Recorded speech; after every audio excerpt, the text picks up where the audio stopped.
Magandang hapon mga kahuan. Ito ang resulta ng 5 p.m. draw, July 17, 2024 para sa 2D at 3D Lotto.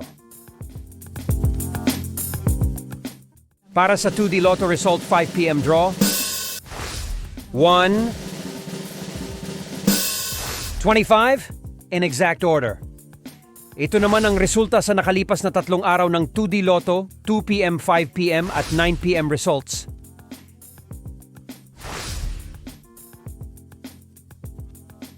Para naman sa 3D Lotto 5 p.m. draw, 7,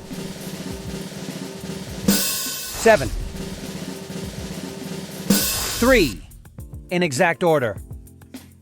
Ito naman ang resulta sa nakalipas na 3 araw ng 3D Lotto, 2 p.m., 5 p.m. at 9 p.m. results.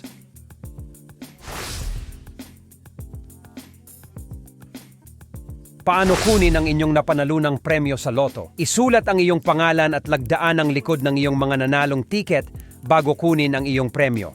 Ang mga premyong nagkakahalaga mula 20 pesos hanggang 10,000 pesos ay maaaring kunin sa anumang autorisadong Lotto outlet o sa mga sangay ng PCSO sa inyong lugar. Ang mga premyong mula 10,001 pesos hanggang 300,000 pesos ay maaaring kunin sa mga sangay ng PCSO sa inyong lugar o sa PCSO Main Office, 2nd floor, Sun Plaza Building, 1507 Shaw Boulevard, Kanto, Princeton Street, Mandaluyong City, 1552. Ang mga premyong mula 300,001 pesos hanggang sa jackpot prize ay dapat i-validate at kunin sa PCSO Main Office, 2nd floor, Sun Plaza Building, 1507 Shaw Boulevard, Kanto, Princeton Street, Mandaluyong City, 1552.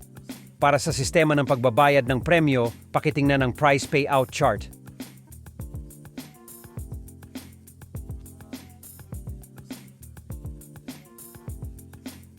Para sa araw-araw na update sa resulta ng PCSO Lotto Games, mag-subscribe sa ating channel at huwag kalimutan i-click ang notification bell.